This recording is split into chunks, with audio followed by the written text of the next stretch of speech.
Здравствуйте, это рубрика «Акцент», и мы продолжаем разговоры о психологическом здоровье. У нас в студии ведущий психолог Республиканского психологического центра Лена Владимировна Авелева. Лена Владимировна, в первой части мы поговорили о общем и частном, о стадии принятия. Дали несколько советов, как быстрее ускорить, как справиться с тревогой. Сейчас мы продолжаем наш разговор, и специалисты центра собрали несколько наиболее часто поступающих вопросов, и один из них звучит так. Видимо, от женщин поступающие, опять же, почему от нашего региона призывают столько мужчин, учитывая, что мы относимся к коренным народам? Лена Владимировна, как на это можно ответить? Этот вопрос действительно звучит часто.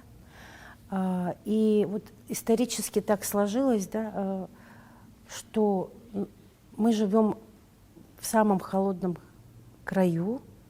И если вспомнить, как раньше жили наши предки, да, они жили аласами. И если, например, не было мужчины, кормильца, то просто семья была обречена на смерть. Значит, ничего не поменялось. Сейчас трудно семье, любой семье жить без мужчины, да, без опоры. В психологическом плане я имею в виду, что ничего не поменялось. Осталось еще с тех исторических времен, что если рядом нет мужчины, то род, он как будто бы не выживет. Да? Вот. И, конечно, не то, что не хочется, страшно. Страшно. Страшно мамам, страшно супругам, да, детям, потому что никто не знает, вернется ли близкий человек, да, если вернется, в каком он состоянии вернется. Поэтому, конечно, такой вопрос может звучать, и он будет звучать. Угу. Ну, опять же, вот раз зашел разговор о мужской стороне вопроса, да, следующий вопрос, мне кажется, задает все-таки мужчина, да, потому что он звучит так. Как мне сообщить жене или матери, что хочу поехать добровольцем, и если придет повестка, то не буду скрываться и прятаться? Довольно актуально, мне кажется, многие мужчины уходят. И опять же, наш самый первый вопрос, который звучал, когда расстаются в ссоре, возможно, эти вопросы взаимосвязаны. Видите, там звучала женская сторона вопроса, сейчас уже мужская. Скорее всего, вообще подготовка своих близких, она должна быть заранее. Это вообще связано с отношениями в семье. Важно, чтобы мужчина не уходил из семьи, чтобы как-то самоутвердиться. И, ну, например, мы знаем, что многие могут, как бы, мотив ухода у всех разный. Кто-то, может быть, потерял жену, да, нет больше смысла какого-то. Дети выросли, человек овдовел. Кто-то, может быть, никак не мог найти какую-то хорошую работу и долгое время, например, не мог обеспечивать семью, да. У всех разные такие могут быть ситуации. Здесь важно, чтобы все-таки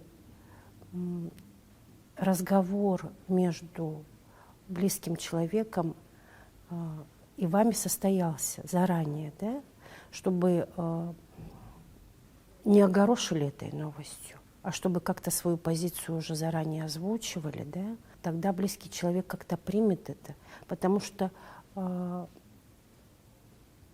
что женщины пытаются остановить мужчин, да, как-то спрятать или ну, не пустить, так скажем, да, ну, тогда кем будет себя чувствовать мужчина, оставшись рядом с женщиной? Будет ли он уважать себя, да, если он не может пойти по пути своего решения внутреннего? Наши мужчины – это наши защитники. И нужно, наверное, с большим уважением, если даже есть какие-то недопонимания, говорить об этом, да, разговаривать, разрешать какие-то ситуации, да, не держать каких-то обид, потому что обида – это на самом-то деле детское чувство. взрослые люди, ну, они справляются как-то, справляются, да, вот. И если вот в таком ключе человек уходит, нормальный настрой у него, да, его понимают, его поддерживают, он знает, что его ждут, то и ему будет гораздо легче там, где он будет находиться, нежели чем вот как-то так обрывисто, кому-то что-то пытаясь доказать, да, или, ну почти что, как бы, ну, идти на самоубийство. Некоторые бывают такие, что отчаявшиеся люди, которые вот не находят какой-то радости в жизни, жизнь им недорога. Иногда и такие люди тоже идут, да, потому что все, ничего их больше не держит в этом мире. Нет. Нужно все-таки, чтобы были люди друг к другу более внимательными, чтобы разговор был. Ну, то есть все идет через диалог. Конечно. Желательно Да. первоначально, даже перед повесткой, просто озвучить свои намерения, свою, скажем так, позицию, возможно, даже политическую. Да? И последний вопрос, на самом деле, он не звучал, к вам не звонили с таким вопросом, однако в редакции мы решили, что его стоит задать. Почему? Потому что многие ребята, побывав там, уже начинают возвращаться. В основном это, конечно, специализированные, скажем так, обученные парни. Все их семьи готовы к тому. Однако уже сейчас будем надеяться, что наши ребята все вернутся. Они в любом случае вернутся.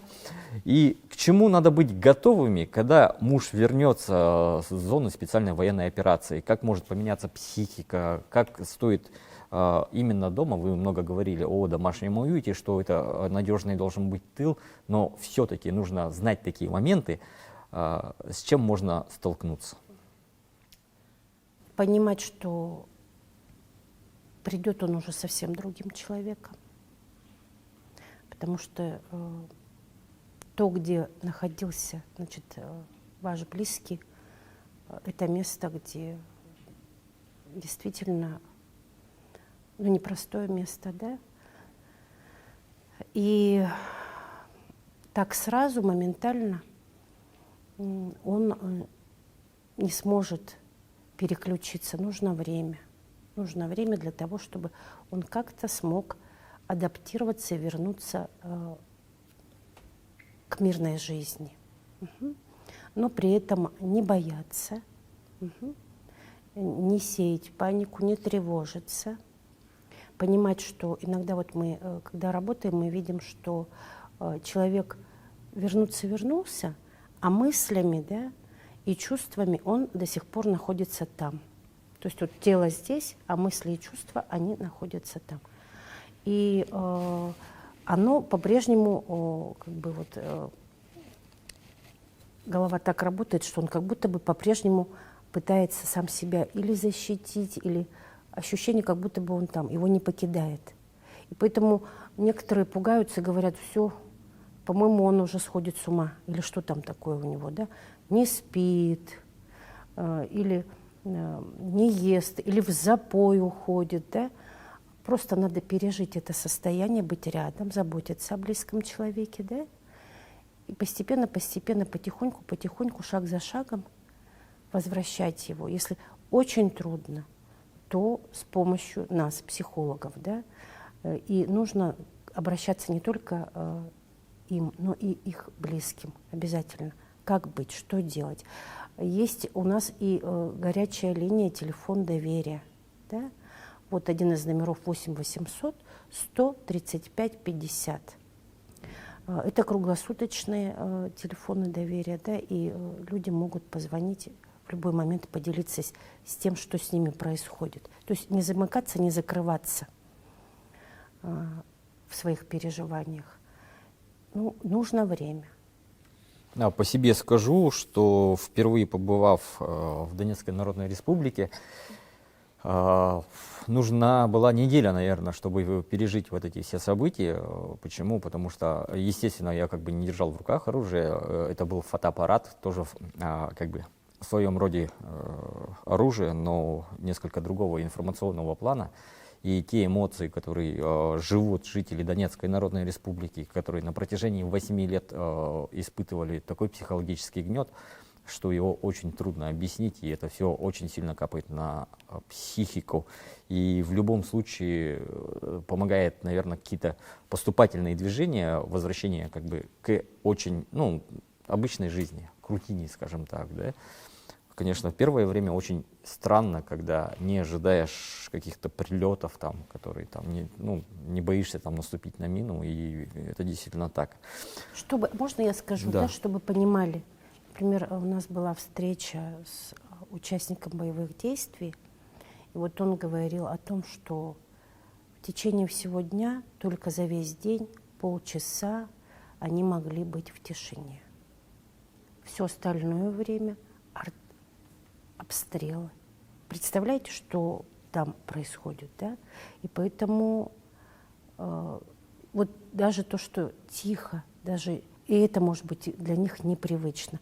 То есть психика человека, да, и она подстраивается под ту ситуацию, и даже на уровне тела человек всегда готов что-то такое пережить, да, и он все время собран, напряжен. Вот что происходит с ними там, да. И, конечно, им сразу же, приехав здесь, адаптироваться сложно. Они душой там. Даже говорят о том, что я прилетел самолет, сел, а я уже хочу туда назад. Вот мы удивляемся, спрашиваем, почему им не живется, да, вот, спокойно, почему они опять назад туда возвращаются? Да потому что они не могут, да, потому что они душой там. И там их друзья, кто-то остался там, да, кто-то немножко подлечился, уже уехал. Но это просто надо принять. Да, там проходит целая жизнь буквально за несколько месяцев. Угу. Спасибо большое, Лена Владимировна. Мне кажется, стоит продолжать, когда накопятся новые вопросы. Мы обязательно вас пригласим в студию.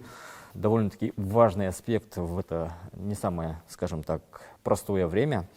Доверяйте только проверенной информации. Оставайтесь с нами, читайте, смотрите Якутское Саха информационное агентство, а также ресурсы Саха Медиа.